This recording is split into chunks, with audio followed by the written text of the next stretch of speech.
kumpul itu karena iman dan amal solehnya. Jadi nggak usah beli kuburan di San Diego Hill, itu nggak perlu. Ngapain mau dikuburin di mana terserah, gitu. Nggak usah cari. Lebih baik uangnya buat nyumbang masjid, buat nyumbang pesantren.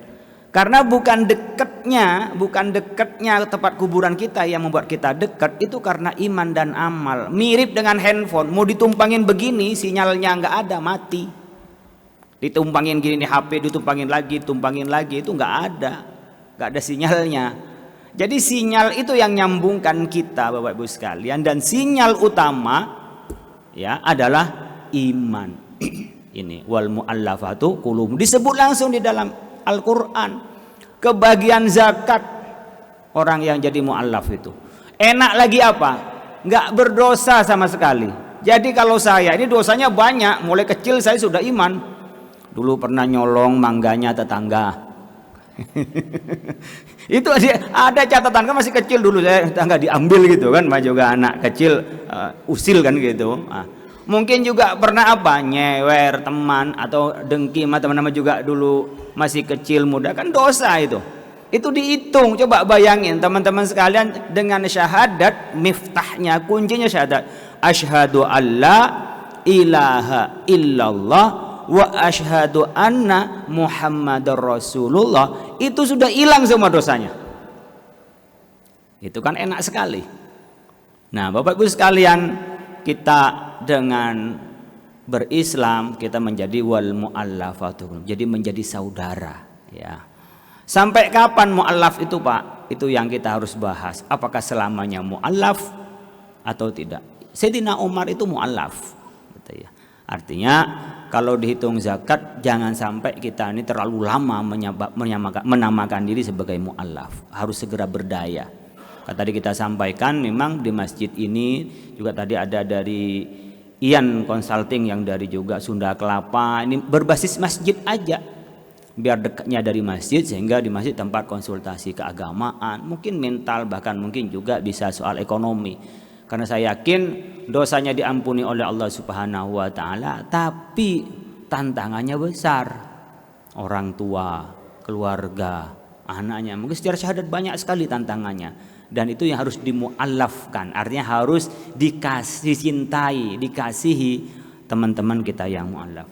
Bapak Ibu sekalian, kemarin kami dalam seminar internasional yang diadakan oleh Nahdlatul Ulama, itu Asia Interfaith ya, interdialog religius, itu Pak Jokowi menyebutkan tentang data yang dikutip dari penelitian internasional. Saya ambil kutipan datanya, bahwa di dunia ini kesadaran religi itu hanya 29%. Rata-rata mereka itu sudah mau melepaskan agama. Dan tidak sedikit, banyak orang yang marah kalau saya nyebut Islamofobia. Itu banyak orang marah ke saya itu. Ya di Twitter itu, Islamofobia apaan katanya, ke Khalil. Ngadu-ngadu aja orang dibilang fobia sama Islam. Saya contohkan, kalau di sini mungkin berdebatable, tapi seperti orang di Swedia yang membakar Al-Quran, jelas Islamofobia itu, jelas ya. Ketika nyampe di Eropa, saya ini keliling beberapa waktu lalu itu di Eropa, berangkat mulai dari Belanda, kemudian saya ke Jerman, ke Austria, saya meleper lagi ke Prancis, ke Belgia, muter saya tuh, mampir di Wina, muter-muter, menemukan juga ya, orang yang memang menyebut Islam itu kayak kesannya jadi teroris, itu ada. Jadi nggak sedikit ya orang-orang yang ketakutan, apalagi seperti di Perancis yang masih fobia dengan orang pakai jilbab karena itu simbol agama, karena dilarang berjilbab di sana. Gitu. Itu kan bagian dari Islamofobia, Bapak Ibu sekalian. Saya tahun 2007 setelah terjadinya bom WTC itu, World Trade Center-nya di Amerika Serikat. Saya dengan istri saya berangkat dari Malaysia itu kereta malam, nyampe di Singapura, itu saya diperiksa lama sekali, hampir 3 jam, karena namanya saya Muhammad Khalil Nafis. Jadi sangat alergi dengan kata Muhammad. Akhirnya paspor saya ubah, Khalil Nafis Hasanuddin, nggak ada Muhammadnya. Ya saya rasakan, kenapa ngurus visa ke beberapa tempat di luar itu kadang-kadang masih kata Muhammad. Saya nggak tahu kalau sekarang, tapi dulu saya menghilangkan kata Muhammad menjadi Khalil Nafis Hasanuddin, diantaranya di paspor saya urusan visa lebih mudah itu. Ini perkembangan di dunia. 29% dan ini merambah ke sini, orang dianggapnya kayak dulu abad-abad pencerahan itu. Dulu kan terkungkung Eropa itu dengan gereja. Apa-apa kebenaran berdasarkan gereja. Jadi mereka ingin melepas dari semua agama itu. Dan apapun yang dianggap agama mengganggu pada mereka harus dilawan. Dan mereka mentuhankan hak asasi manusia, hamburger. Ya, mereka mentuhankan hak asasi manusia. Contohnya apa? Mereka itu kawin sejenis. Nah, ini ya LGBTQ. Coba Bapak Ibu sekalian. Yang gini-gini ini kalau kita ngelawan dianggap kita yang nggak waras. Coba anti LGBT. Saya itu anti LGBT. Coba maunya ke negara di Amerika, Eropa itu. Pasti sinis kalau kita bilang anti LGBT. Dianggap tidak menghormati hak asasi manusia. Saya mikir, kalau LGBT orang laki senang laki itu mau ngapain? Mau main anggar? Perempuan senang sama perempuan mau ngapain? Main bola pingpong? Coba. Sementara yang halal poligami dianggap kejahatan. Ini, saya bukan ngajak poligami, saya belum poligami, belum berani masalahnya. Saya belum berani. Tapi saya nggak ngelarang bagi yang berani minimal diomelin istrinya. Ya. Yang tega ngelihat istrinya menangis. Nah gitu. Ya silahkan yang sekiranya mampu adil. Tapi kan bukan kejahatan. Baik-baik menikah itu dianggap jahat loh. Sementara yang sejenis dianggap sebuah kebenaran. Coba. Ini arus internasional. Tapi saat yang bersamaan di Eropa tuh berjibaku seperti di Belanda, saya di Masjid Al-Hikmah. Setiap minggu itu 2-3 orang tuh masuk Islam. Begitu juga umpamanya seperti kemarin saya juga datang di negara-negara Islam ya, yang International Conference itu untuk At-Tawasul wa Takamul di Mekah. Saya baru semalam datang dari Mekah. Jadi ini masih jelontos karena bonusnya umroh. Seminarnya di Hotel Hilton depan Masjidil Haram. Jadi seminarnya di situ 2 hari. Ya sudah bonusnya umroh, bonusnya ke Masjidil Haram. Diundang 83 negara. Itu mereka juga merasakan bagaimana arus-arus yang seperti ini. Arus di mana kebenaran itu dianggap sudah kejahatan, sementara kejahatan itu dianggap sebuah kejujuran. Jujur terhadap perasaannya sendiri, jujur dan seterusnya. Jadi gelombang begini Bapak Ibu sekalian di Eropa. Di Indonesia menurut penelitian itu yang dikutip oleh Presiden, saya kutip di sini karena saya yakin kalau dikutip Presiden nggak mungkin asal-asalan dari timnya. 90% Indonesia ini naik. Jadi sekarang kesadaran beragama di Indonesia 90%. Tahun 2021 hasil penelitiannya dari Kementerian Agama Litbang itu 86% orang Indonesia ini religinya. Jadi Bapak Ibu sekalian kalau hitung-hitung 86-90%, makanya sekarang apapun dalam kehidupan di Indonesia ini ditentukan dengan cara beragama dan mayoritas beragama Islam. Maka produk halal, jilbab itu, wisata halal, umroh itu paling banyak di Indonesia itu. Yang berangkat umroh paling banyak di Indonesia. Nah, saya ingin bercerita Bapak sekali karena topiknya dengan bagaimana di Eropa, di Barat itu orang-orang senang kepada Islam. Makanya sekarang banyak yang nyari ke kita. Ketika saya kemarin ke Jepang, Ramadan saya ke Jepang. Di Jepang itu pertumbuhan dulu hanya ada 2-3 masjid, sekarang sudah ada 500 masjid di Jepang. Itu di Jepang udah 500 masjid. Makanya kami ini mendorong kerjasama dengan Pak Dubes untuk orang-orang yang jadi imam di sana. Masjidnya itu mintanya dari kita. Jadi banyak TKI yang di sana awalnya itu ke sana tenaga kerja, balik jadi ustadz. Ya, di Meto, di beberapa tempat tuh saya ke masjid-masjid kemarin di sana, itu berubah. Saya dulu kerja di sini Pak, kerja di pabrik, terus nungguin masjid sekarang dia kerjanya. Jadi apa? Tukang nikahin orang, mengislamkan orang di masjid itu. Di fungsinya akhirnya sekarang jadi kiai, karena kiai yang di sini nggak mau ke Jepang. Bahkan dia bikin namanya ISPANG, Ikatan Suami Beristrikan atau Bersuamikan Jepang. Ada yang mau nggak minat? Masih dibuka di sana. Di Jepang ini, ya, di Jepang ini sedikit sekali pertumbuhan penduduknya. Jadi banyak sekolah yang gulung tikar. Karena apa? Nggak ada muridnya. Jadi orang Jepang ini malas punya banyak anak. Orang Jepang ini malas banyak omong. Kalau orang kita kan enak banyak anak dan banyak omong. Jadi orang Jepang itu senang sama orang Indonesia.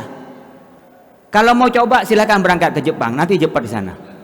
Saya sambungkan dengan teman-teman di sana yang punya stok tentang perempuan-perempuan yang jadi mu'alaf di Jepang. Begitu juga laki-laki yang jadi mu'alaf. Jadi ketika jadi mu'alaf itu sekaligus diajari. Orang kita kan sebodoh-bodohnya bisa ngaji. Sebenarnya kita masih ngerti najis, halal, haram itu. Jadi mereka sekalian ngaji, sekalian beristrikan kita, bersuamikan orang Indonesia. Dan setelah menikah dia punya hak untuk residennya, untuk kependudukannya. Di Meto itu ada orang Keraksan Lumajang, keturunan Madura, mengelola 30 hektar sendiri. Istrinya Jepang, anaknya 3. Itu namanya Anas. Itu viral, saya masukkan di YouTube itu. Ya.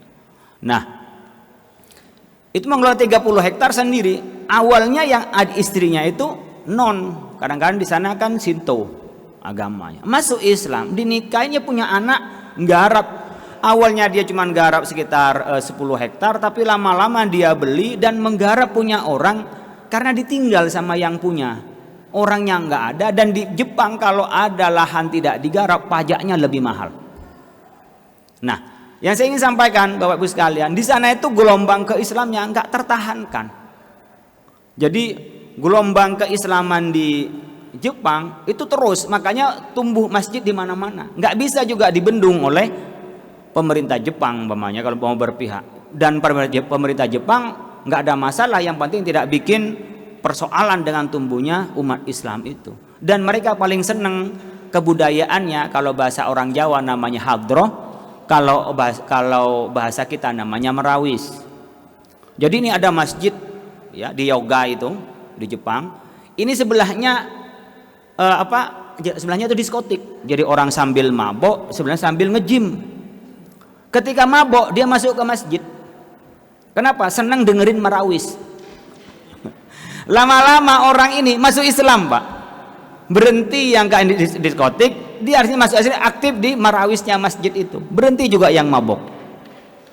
Jadi memang kata teman-teman harus ada kesabaran untuk berdakwah itu, baik seperti di Jepang, di Eropa, itu gelombang masuk Islam banyak sekali. Dengan cara apa? Mereka itu ketika diajak jauh dari agama, ternyata yang membuat tenang ya agama.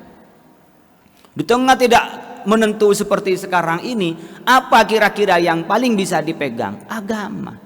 Maka dalam Islam ketika memilih jodoh itu kan ditentukan apa?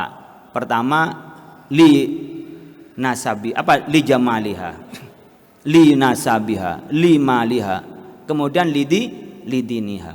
Nah, itu. Tapi yang di awal li diniha, li nasabiha, li jamaliha, li maliha.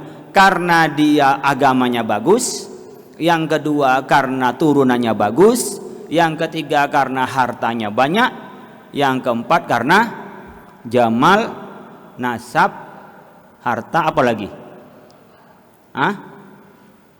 Lupa saya lama nggak milih begitu karena udah lamanya dulu.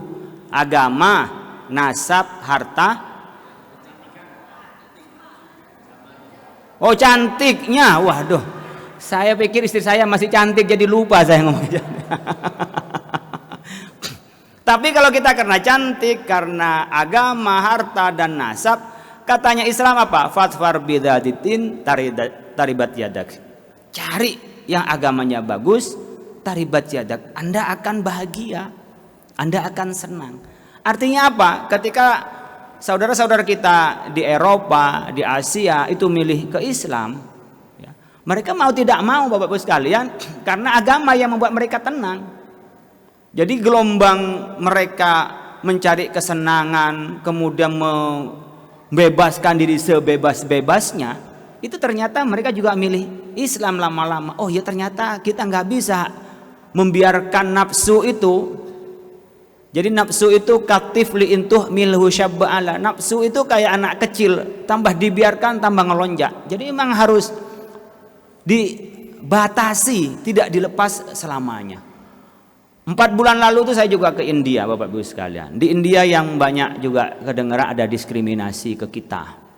Bukan hanya ke Islam, tapi kepada selain Hindu.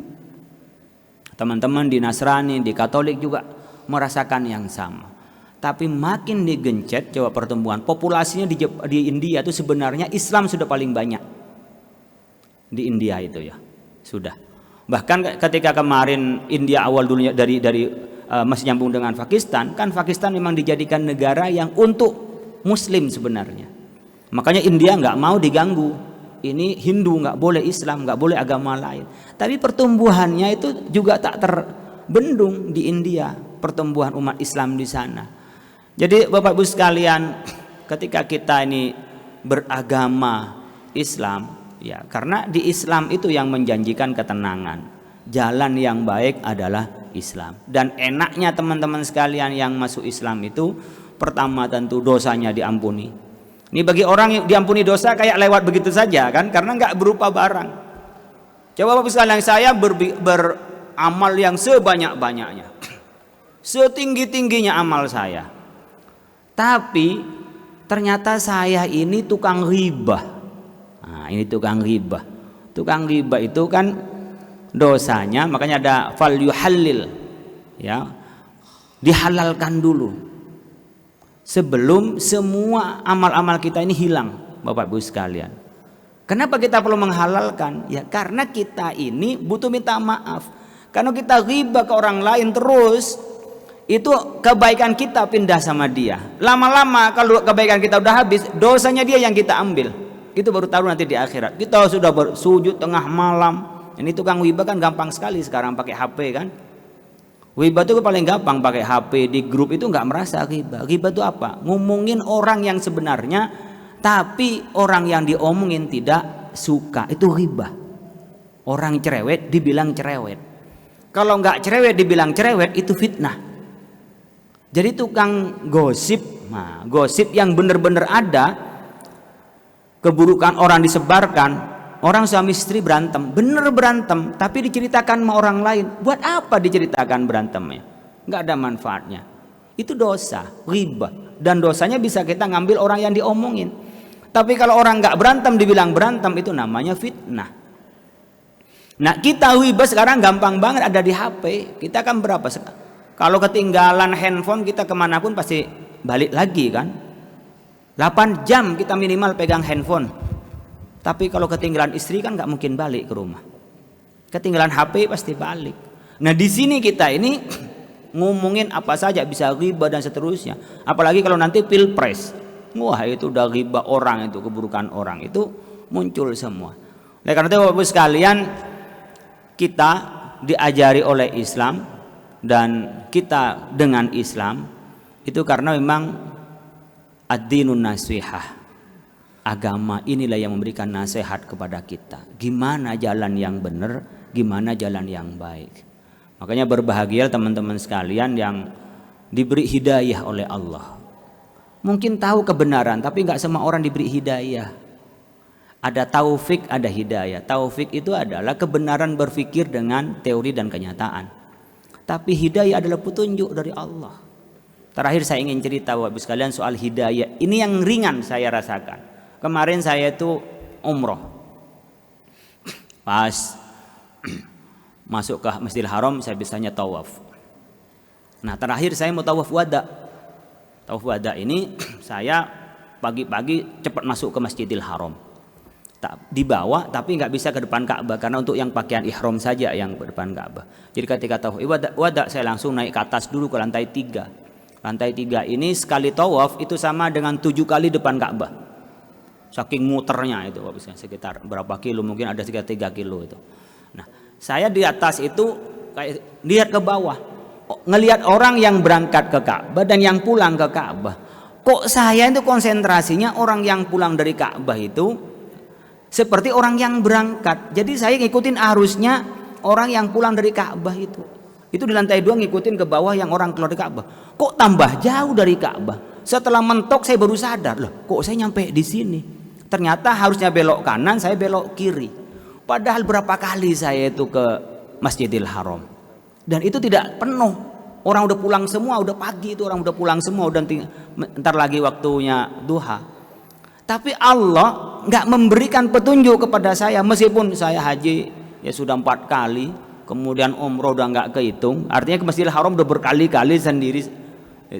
Tapi kalau kita ini hanya menggunakan kekuatan akal, bisa kepleset.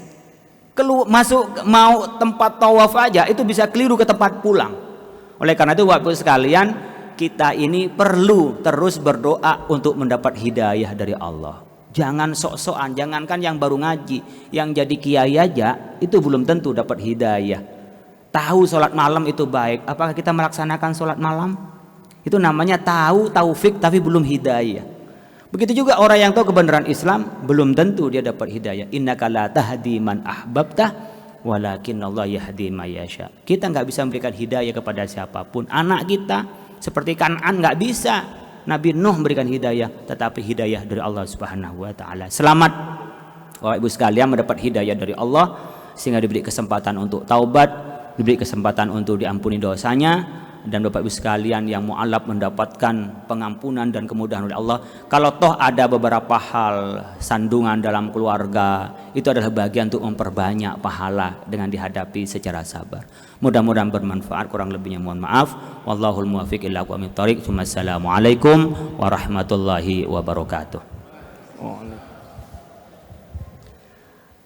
Alhamdulillah, kami ucapkan jazakumullahu khairan katsir kepada Kiai Haji Khalil Nafis yang telah memaparkan materinya terkait dengan kenapa banyak orang Eropa memilih masuk Islam. Iya, Masya Allah, ternyata begitu alasannya ya Kak ya. Masya Allah, mudah-mudahan kembali lagi ya semua paparan-paparan yang telah di